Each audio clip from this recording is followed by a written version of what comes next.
Hey everyone. I'm sorry about the face. Like I tell people, I was born this way. Anyways, it's been a while since I've done a video, and this one's not going to be about baseball cards. Instead, I wanted to do a video about my latest side distraction from baseball cards. I've really slowed down on buying cards lately. That's mostly because my hunt list is getting smaller and smaller, and a lot of the more expensive cards are floating up to the top. And I came across a few comics on eBay, casually searching for I don't even remember what. And I guess I don't remember specifically which comic it was that caught my eye, but I thought that is a really cool looking old comic book with a baseball cover, and wouldn't that look cool hanging up on the wall? I used to collect comic books back in the day, back in the early 90s when I was a teenager, and my childhood collection of comics is long gone. I sold it years ago to help fund the baseball card collection when I started getting back into baseball cards. And I wouldn't say I regret selling them. It was much like my childhood baseball card collection, just everything. I just collected everything. And I thought it would be cool to get back into comics from the baseball perspective. So I started keeping my eyes peeled, and what I found is there are quite a few older, particularly Golden Age comics with baseball themed covers, and a lot of them are very cartoony. They had a few books back in the day that were focused specifically on sports and even specifically on baseball. Some of them based on real stories, some of them fictional, and there is even the odd book here and there in the superhero world that had baseball covers. So I've got a stack of mostly comics, a few magazines here that I figured I'd show as the starting point for my baseball themed comic collection. I get the new thing out of the way first. I picked this up at the newsstand at the airport one time when I was traveling. It's the GQ with the Shohei cover, and I figured that warranted getting top loaded and bagged and put on display somewhere. I've got two more magazines. Both of them are quite a bit older. This one, I'll try to fit this in frame. It's huge. This is Yank magazine from, I believe, November 1945. I think it was a weekly thing. Now, this does not have a baseball cover, but inside of here, and again, keep in mind this is 1945, inside of here is an article and photos of Jackie Robinson, talking about his contract that he signed with the Dodgers. So this is Tip Top Weekly, issue number 493, and it's from 1905. I don't know whether this is technically a magazine. These were a weekly publication that were fictional stories, and the Dick Merriwell character that they're showing on the cover here was a long-running main character in the series, and there are many of these with baseball-themed covers like this. But I absolutely loved the art on the cover of this book. And like I said, this one's 1905. They go back a fair bit further than that, and I would like to get some of the earlier ones from the late 1800s.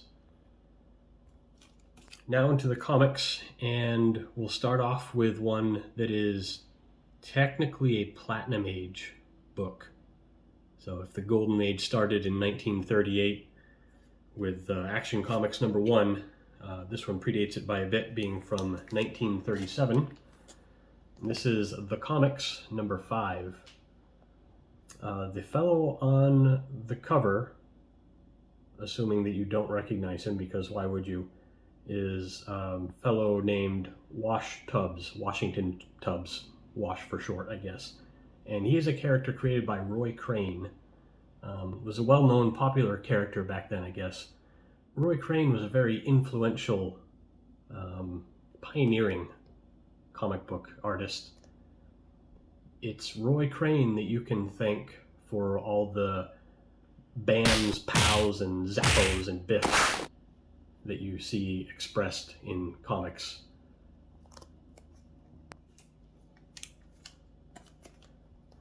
This is Looney Tunes Comics #83. This is from 1948. This is one of many cartoony books that you'll see here.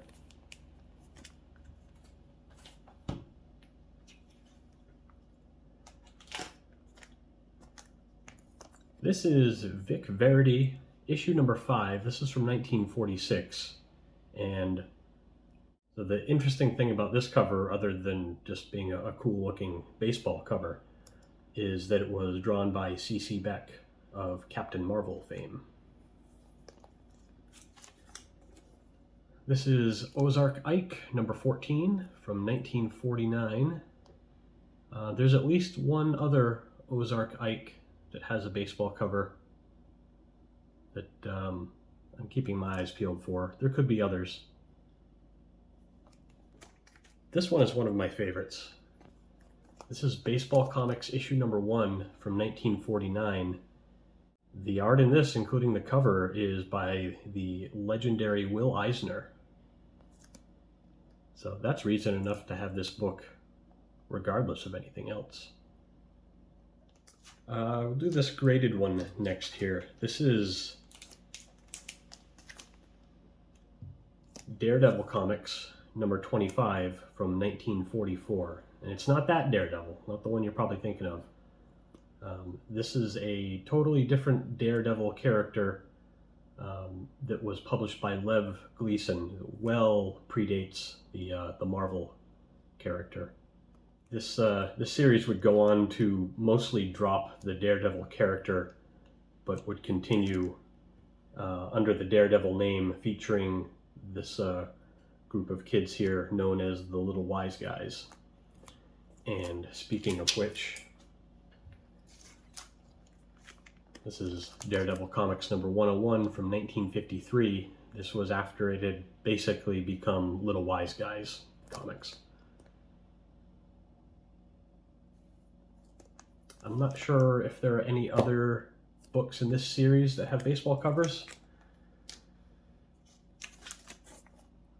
This one, even though it's cartoony and silly, it's another one of my favorites just because I love the kids playing illicit indoor baseball theme. This is Walt Disney's Comics #163 from 1954. And that totally looks like something my friends and I might have got up to when I was little.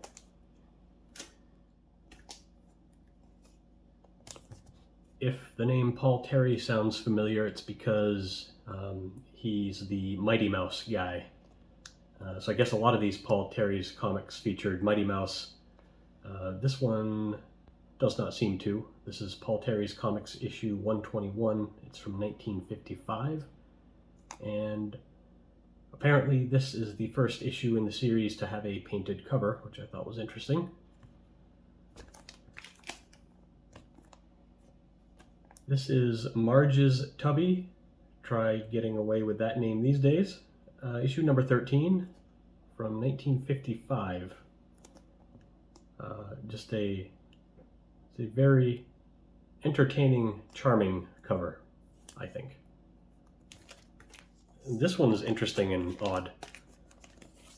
This is Baby Huey, obviously, but this is the Australian edition of the series. It's issue #15 from 1957, and it was difficult to find information on this.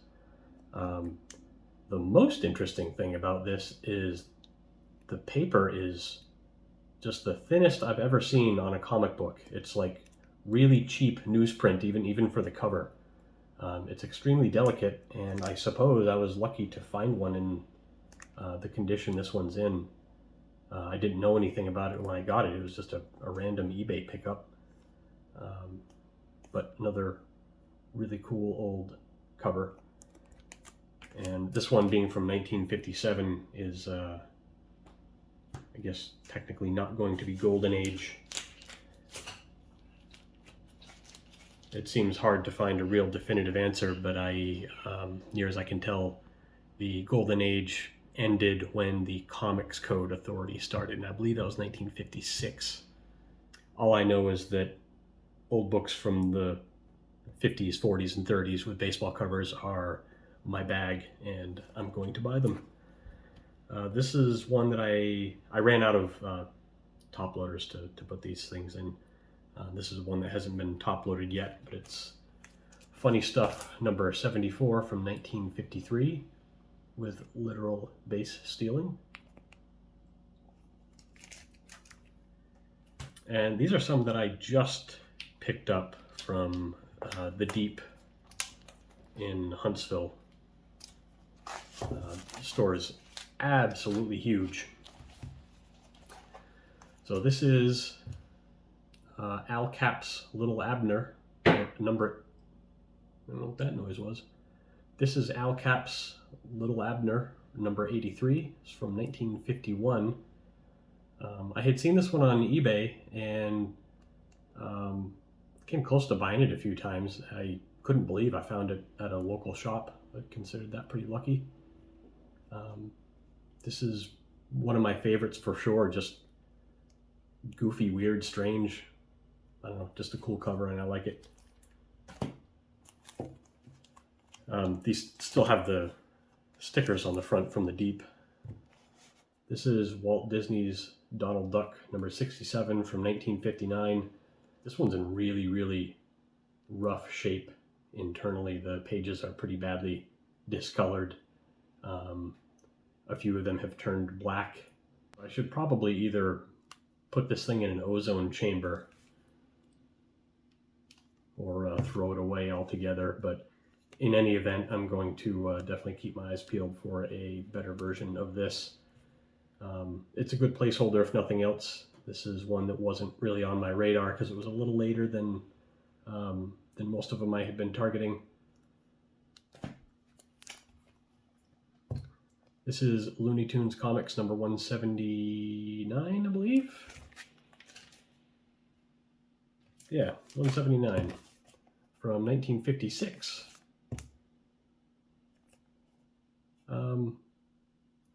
This cover is interesting. Kind of looks like Bugs is under the influence, and I suppose that's Elmer Fudd catching. He seems to have a murderous rage in his eyes. It looks like a cute cartoony cover, but the more you look at it, the stranger it gets, I think. And lastly, this is Porky Pig number 8 from 1966. Definitely well into the Silver Age at this point. So it wasn't all that interesting to me, but for $3, how was I not going to get it? Most of those were relatively inexpensive books. And that's kind of the fun thing about this baseball cover comic project, whatever you want to call it, is that a lot of the books are pretty inexpensive. Some of them can be tough to find, but they don't tend to be all that terribly expensive when you do find them. There are some notable exceptions, and I didn't realize this about really any of these books until after I got into this, but World's Finest is a good example. So World's Finest Comics by DC, issues number 3 and 15 both have baseball covers, both showing Batman, Robin, and Superman all playing baseball, which is awesome. But number 3 is the first appearance of Scarecrow, so you know that's an insanely expensive book. And number 15 has a a Hitler appearance, which I guess drives up the price a whole bunch. It's not nearly as bad as number 3, but it's also not a cheap book. Superman, the the original Golden Age series, has 2 books I've found so far with baseball covers, number 60 and number 66.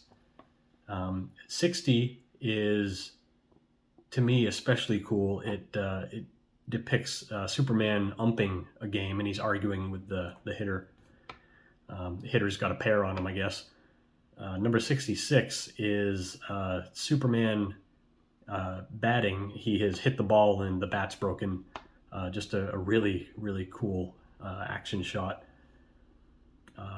Batman has one that I've found so far. Issue number 90 is the first appearance of a character called Batboy, which it's as corny as it sounds, maybe even worse. But he's on the cover also, and he's got some kind of bat that like shoots a net or something silly like that. But it's technically kind of a baseball themed cover, so that one is one that I would like. That one's not too terribly expensive. Sensation Comics, which, if you aren't aware, is where Wonder Woman first appeared. Okay, hold up. Quick fact check here. Technically, her first appearance was in All-Star Comics number 8, but her first feature was in Sensation Comics. Sensation Comics number 58 is Wonder Woman and a girl playing baseball. Also, I inadvertently discovered that Peanuts number 1 from 1953, and apparently it was the only issue in that series, is a baseball cover. And being the first issue of Peanuts comic, it is pretty darn expensive, but it's similar to that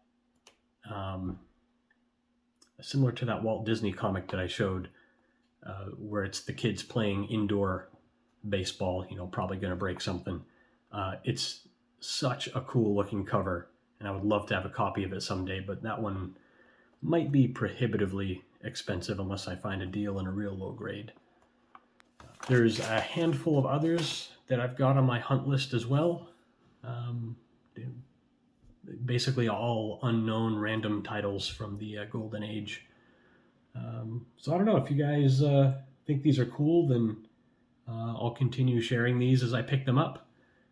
And next time we'll be back to baseball cards, because I have picked up quite a few since the last video, even though I haven't really been active card collecting for 6 or 8 months. It's been a lot longer than that since I did my last video update. So I guess that's it. I'll catch you guys next time. See ya.